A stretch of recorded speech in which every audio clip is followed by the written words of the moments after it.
Good morning friends, I hope आप सब अच्छे होंगे। आपका स्वागत है आपके अपने YouTube channel current affairs for exam में। चलिए आज दिनांक 15/4/2024 की प्रश्नावली शुरू करते हैं। हाल ही में एडीबी ने फाइनेंशियल ईयर 25 के लिए भारत की जीडीपी वृद्धि का अनुमान दर बढ़ाकर कितने प्रतिशत कर दिया है? 6.7%, 6.8%, 6.9% या 7%? इसका सही जवाब है 7%। हाल ही में एडीबी ने वित्त वर्ष 2015 के लिए भारत की जीडीपी वृद्धि का अनुमान अपने पिछले अनुमान 6.7% से बढ़ाकर 7% कर दिया है। चलिए अगले प्रश्न पर आते हैं। हाल ही में F1 जापानी ग्रांड प्रिक्स 2024 किसने जीता है? Sergio Perez, Carlos Sainz junior, Max Verstappen, Charles लेरिक?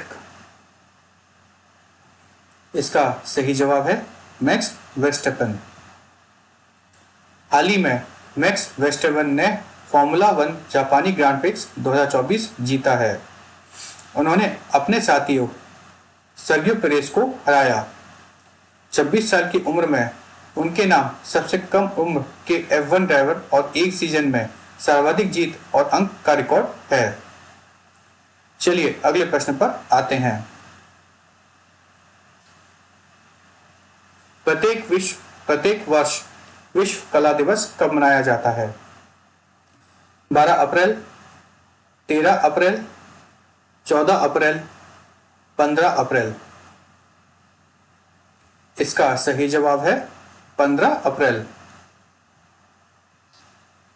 प्रत्येक वर्ष विश्व कला दिवस 15 अप्रैल को मनाया जाता है। इस साल 2024 का विश्व कला दिवस का थीम है a garden of expression cultivating community through art. चलिए अगले प्रश्न पर आते हैं।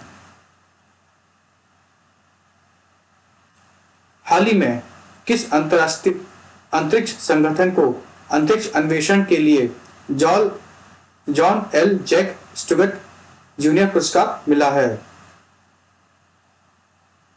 NASA, ESA, Roscosmos, ISRO? इसका सही जवाब है इसरो। हाल ही में इसरो को चंद्रयान 3 मिशन के लिए अंतरिक्ष अन्वेषण के लिए John L Jack Stuart junior पुरस्कार मिला है।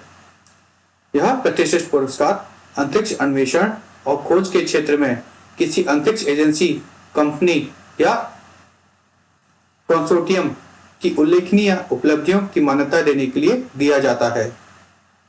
अंतरिक्ष अन्वेषण के लिए जॉन एल जैक स्टुअर्ट पुरस्कार की स्थापना 2004 में स्पेस फाउंडेशन द्वारा John L Jack Stuart junior के याद में की गई थी, जो चंद्रमा पर नासा के अपोलो 13 मिशन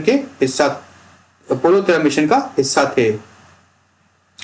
स्पेस फाउंडेशन 1983 में स्थापित एक गैर लाभकारी संगठन है। इसरो को पहले भारतीय राष्ट्रीय अंतरिक्ष अनुसंधान समिति के नाम से जाना जाता था। इसकी स्थापना सन 1962 में हुई थी। चलिए अगले प्रश्न पर आते हैं। निम्नलिखित में से किसे एक प्रमुख जर्मन मंच से मीडिया का स्वतंत्रता पुरस्कार प्राप्त होगा? Yulia Navalnaya, Garry Kasparov, Vladimir Zelensky, Mikhail Gorbachev? इसका सही जवाब है यूलिया नवलनाया। दिवंगत रूसी असंतुष्ट अलेक्सी नवलेनी और उनकी पत्नी यूलिया नवलनाया को प्रमुख जर्मन मंच लुडविग एरहार्ड शिखर सम्मेलन से मीडिया का स्वतंत्रता पुरस्कार होगा। यह पुरस्कार प्रतिवर्ष उन सार्वजनिक हस्तियों को प्रदान किया जाता है जिन्होंने अभिव्यक्ति की स्वतंत्रता, संवाद और लोकतंत्र में महत्वपूर्ण योगदान दिया है। स्वतंत्रता पुरस्कार वार्षिक लुडविग अहर्ट शिखर सम्मेलन में प्रस्तुत किया जाता है, जिसका नाम पश्चिम जर्मनी के रूढ़िवादी पूर्व चांसलर के नाम पर रखा गया है, जिन्होंने 1960 के दशक में देश की आर्थिक सुधार में महत्वपूर्ण भूमिका निभाई थी। चलिए अगले प्रश्न पर आते हैं। हाल ही में भूत राबता नाम की वेबसाइट किस राज्य में लॉन्च की गई है? हरियाणा, पंजाब, उत्तर प्रदेश, राजस्थान। इसका सही जवाब है पंजाब। हाल ही में पंजाब में भूत राबता नाम की वेबसाइट लॉन्च की गई है। पंजाब के मलेरकोटला जिले ने भूत राबता वेबसाइट शुरू की है।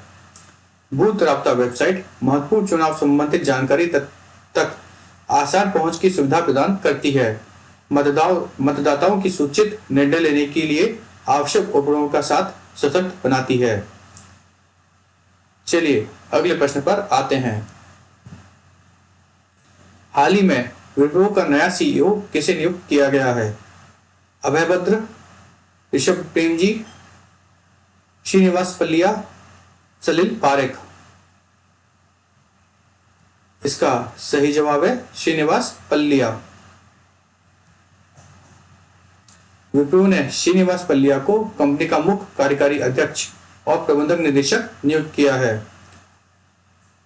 वह थियरी डेलापोर्टो का स्थान लेंगे। चलिए अगले प्रश्न पर आते हैं। कौन सा बैंक हाल ही में लक्षद्वीप में उपस्थित वाला एकमात्र निजी बैंक बन गया है? HDFC, ICICI, axis, IDFC। इसका सही जवाब है HDFC। HDFC बैंक लक्षद्वीप के करावती द्वीप में शाखा स्थापित करने वाला पहला निजी क्षेत्र का बैंक बन गया है। करावती द्वीप केंद्र शासित प्रदेश लक्षद्वीप की राजधानी है। चलिए अगले प्रश्न पर आते हैं। सी-डोम मिसाइल किस देश की है? USA, UK, south Korea, Israel. इसका सही जवाब है इजराइल। इजराइल ने पहली बार लाल सागर से आने वाले ड्रोन को मार गिराने के लिए सी-डोम मिसाइलों के नाम से जाने जाने वाली समुद्री मिसाइल रक्षा प्रणाली का इस्तेमाल किया है। चलिए अगले प्रश्न पर आते हैं। हाल ही में भारत और किस अन्य देश ने आतंकवाद निरोध पर संयुक्त कार्य समूह में भाग लिया है? Uzbekistan, Kyrgyzstan, Kazakhstan, Tajikistan. इसका सही जवाब है कजाकिस्तान। हाल ही में भारत और कजाकिस्तान के बीच आतंकवाद निरोधक संयुक्त कार्य समूह की बैठक हुई है। फ्रेंड्स, आज का सेशन यही समाप्त होता है। आपको हमारा सेशन कैसा लगा कमेंट करके बताइएगा तथा लाइक एवं सब्सक्राइब अवश्य कीजिएगा। धन्यवाद।